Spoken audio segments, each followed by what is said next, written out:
예수님과 12제자들은 마가의 다락방에서 마지막 만찬을 나누며 유월절을 보냈습니다. 제자들에게 영적인 전쟁을 준비하라는 유언과 같은 당부를 하시고 밤에 감난산 기도 처소로 가십니다.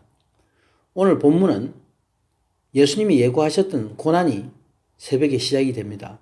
겟세마네 동산에서 마지막 기도를 마치시고 제사장들의 성전 호위병들에게 체포가 되십니다. 그리고 제자들은 모두 도망합니다. 예수님은 규칙적으로 기도하시며 말씀 전하시는 삶을 사셨습니다. 아침과 밤에 기도하시고 성전에서는 말씀을 전하셨습니다.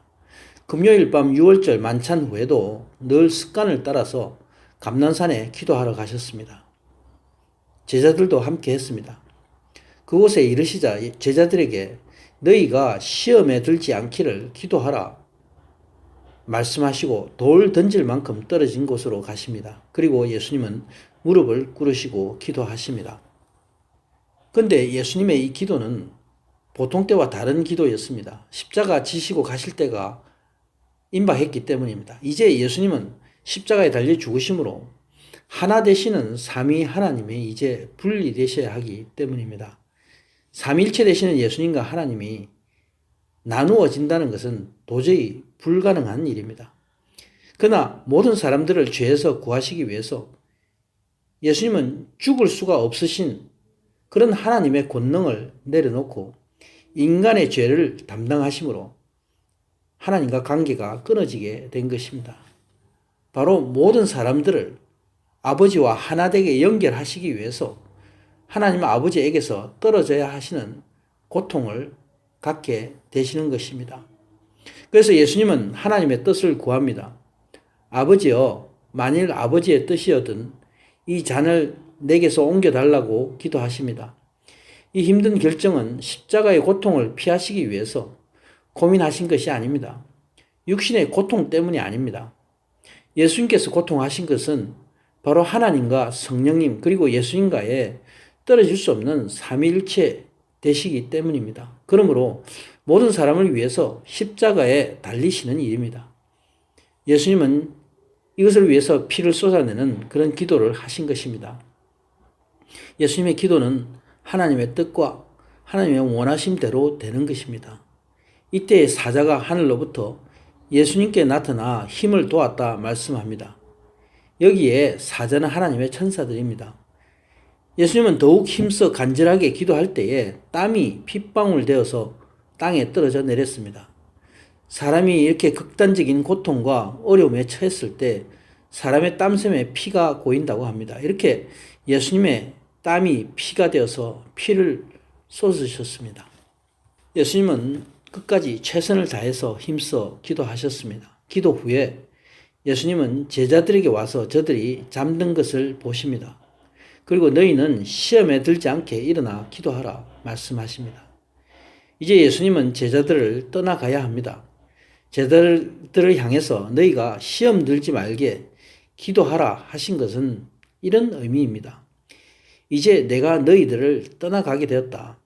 그러나 내가 곧 성령을 보내주실 것인데 그때까지 시험에 들지 말고 내 말을 붙들고 인내하라. 끝까지 순종해서 성령의 세례를 받으라는 말씀입니다. 이것이 바로 저들이 이겨내야 하는 영적인 전쟁입니다. 요한복음 17장에 만찬 후에 제자들을 위해서 예수님이 중보 기도하는 내용이 나옵니다. 제자들이 예수님을 알게 하실 것을 위해서 기도합니다.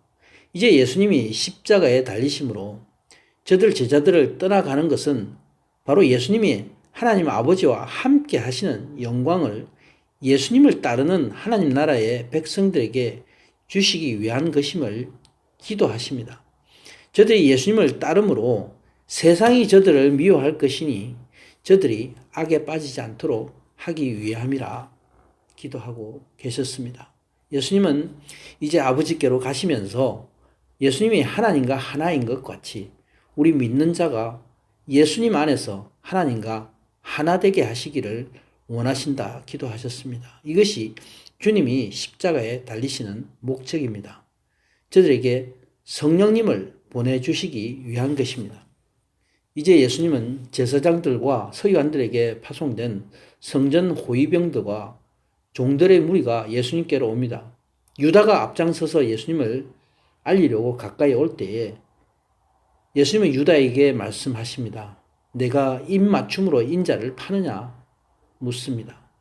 유다의 마음과 행위를 다 아시는 예수님은 탄식하시면서 유다를 위해 책망하신 것입니다. 그러나 끝까지 사랑하시는 예수님의 마음을 유다는 알지 못합니다. 예수님 앞에는 두 종류의 무리가 있습니다. 한 무리는 예수님을 시해하려는 목적을 가진 자들입니다. 또 한 무리는 오직 예수님을 따르겠다고 결단하는 제자들입니다. 모두가 같은 하나님을 섬기지만 한 무리는 예수님을 모르고 해하게 됩니다. 예수님을 따르는 또 이 다른 무리의 제자들은 어떻게 해야 예수님을 따르는 것이 옳은 것인지 그 방법을 모릅니다. 두 무리의 사람들은 모두 예수님을 몰랐습니다. 요한복음 18장 10절에 의하면 예수님의 제자 중에 한 사람인 바로 베드로가 대제사장 종 말고의 귀를 쳐서 그 귀를 잘라 떨어뜨립니다. 제자들은 검으로 저들을 대항하는 것이 옳은 것이라 생각했기 때문입니다. 그러나 예수님은 베드로를 책망하십니다. 예수님은 이것까지 참으라 말씀하시고 말고의 귀를 낫게 하십니다.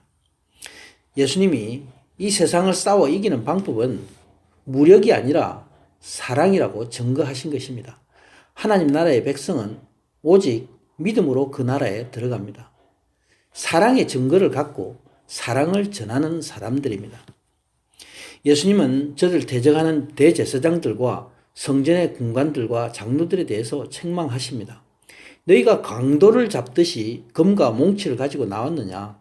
내가 성전에서 백성들과 함께 있을 때 왜 공개해서 체포하지 않았느냐 말씀하십니다. 그 이유는 바로 저들이 어두움의 권세에 있는 자들인 것을 밝히신 것입니다. 그리고 예수님에게는 곧 고난이 시작될 것을 시사하십니다.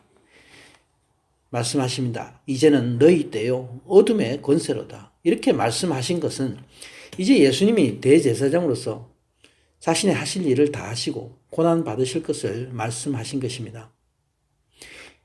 이제 예수님은 죽으셨다가 부활하십니다. 그러므로 빛 대신 예수님이 하나님 나라의 보좌로 가심으로 이 세상은 어둠 가운데 있게 된 것입니다. 그런데 예수님은 오순절 때 성령님을 이 땅에 보내주셨습니다. 오직 믿는 자에게 임하게 되는 것입니다. 이렇게 예수님은 하나님의 모든 자녀들에게 똑같이 빛으로 오셨습니다. 이것이 하나님의 신비한 경륜입니다. 아멘.